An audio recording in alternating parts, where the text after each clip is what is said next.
Hey traders, welcome to the FXE YouTube channel.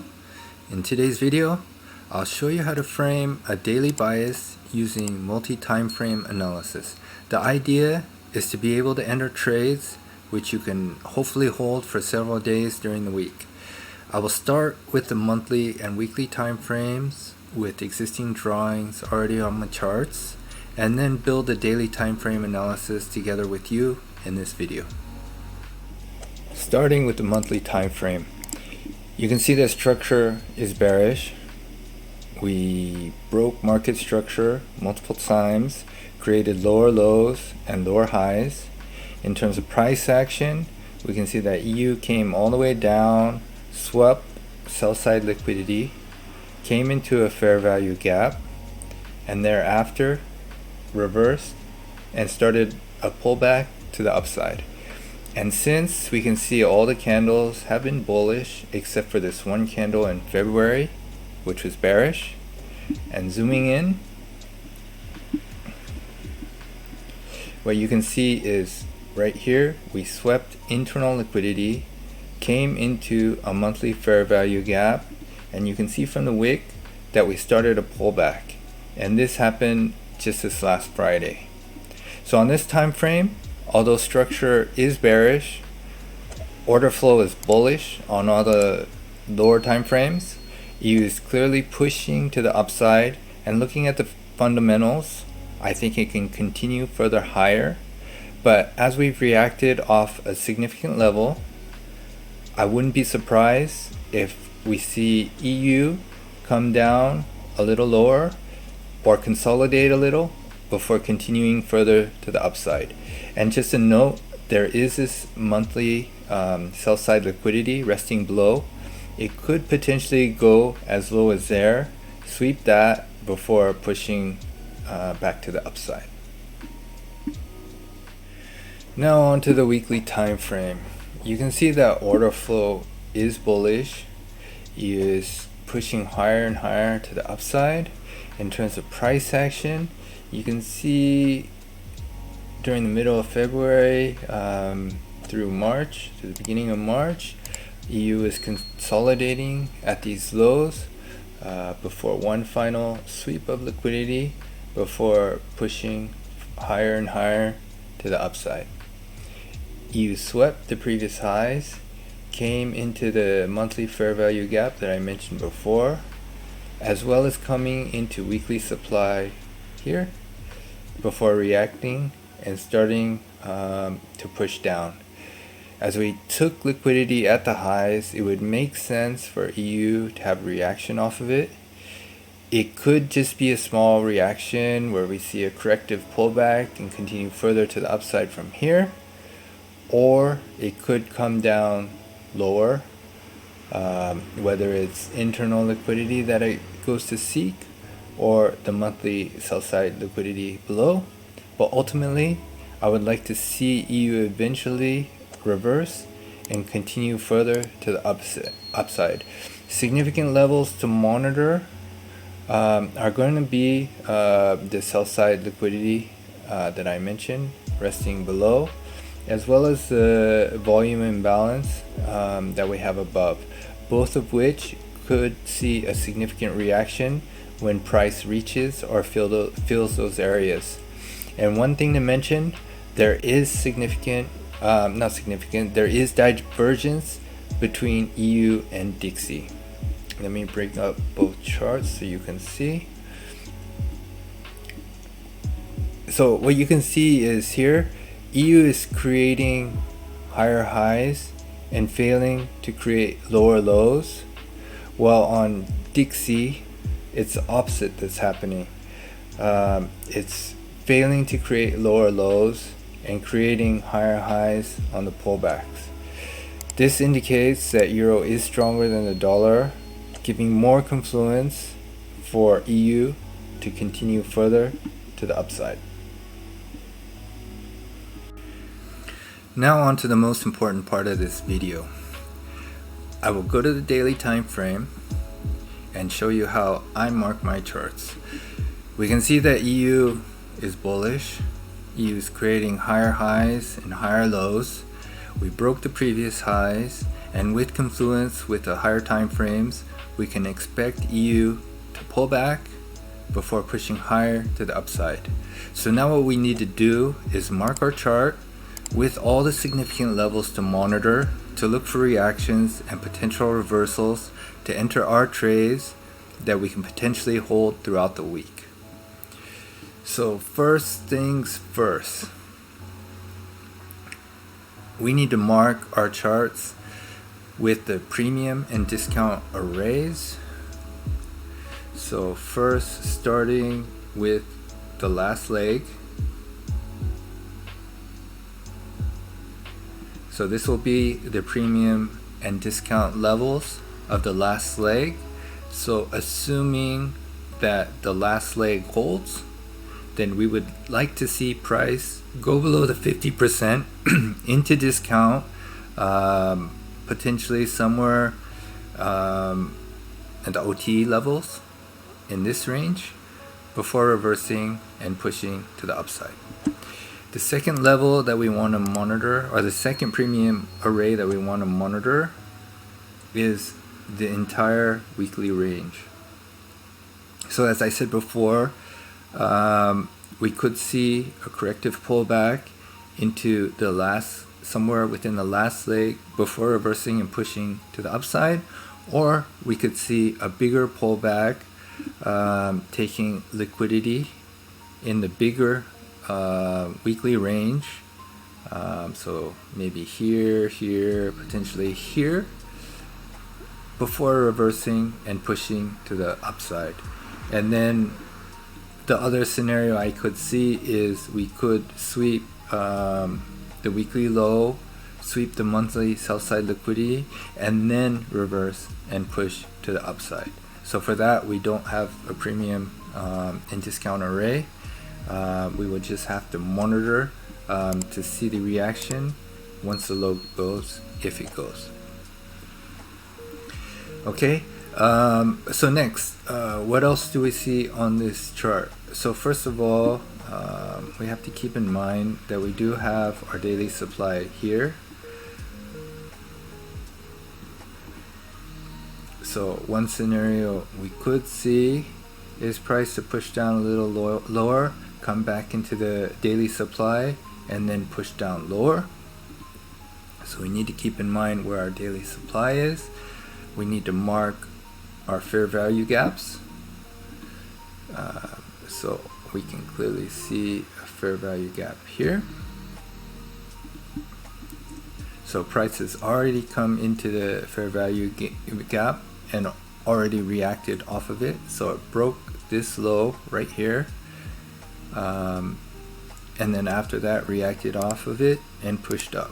And yes, it could potentially just go to the moon from here, but like I said, we took out a significant high.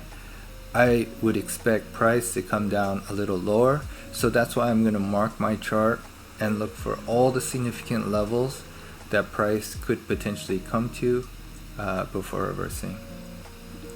We also see a fair value gap here in the bigger range. We also see volume imbalance here.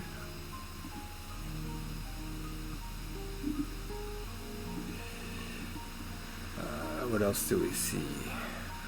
Well, we can see a volume imbalance here, but what you can already see is price already had the reaction after filling the volume imbalance and then push to the upside from there. Looking further to the left, we also have a volume imbalance here, and you can see we've reacted off of it multiple times before pushing lower, and then when we came back up, we came and filled the volume imbalance, mostly filled the volume imbalance before a small pullback, before pushing further to the upside. And then you can see that we came through it one more time before tapping into it one last time before pushing to the upside. And what else do we see? We also see another volume imbalance over here.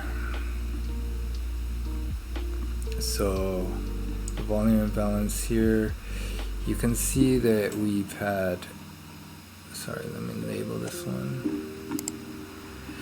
So we've already had multiple reactions at this volume imbalance. We also came through it here, reacted off of it here, and also reacted off of it here as well.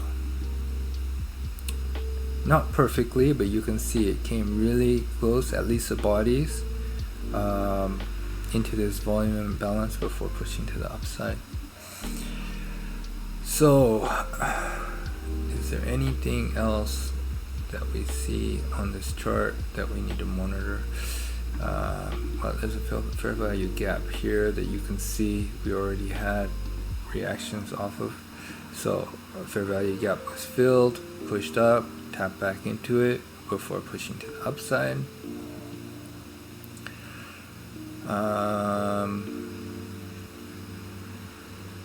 No, I don't really see anything else.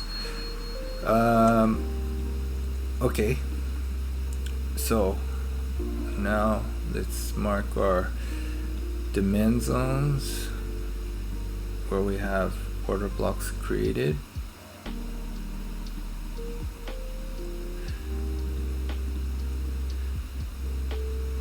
This one I won't mark because we've already mitigated that one. This entire thing right here is technically daily demand as well, which you can see we've already come into and reacted off of. It's not to say we can't come back down there again. But now that we have our charts marked up, let's look at some of the significant levels that price could go to. So I already mentioned that we've already tapped into this particular fair value gap, and we've already had a reaction off of it, coming back into supply. But like I said, we took out a significant high. I wouldn't be surprised if price came further down. If price came and filled this fair value gap, that will bring us right into our OTE before a potential reversal and pushing to the upside. And this daily demand will put us well into OTE, and we have some extremes that we can monitor for potential reversals before the next leg to the upside. And as I mentioned, I should mark this as well, we do have liquidity levels.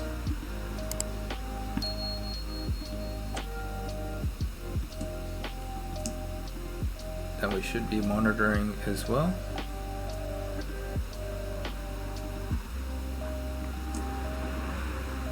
For price to sweep before reversing and pushing to the upside.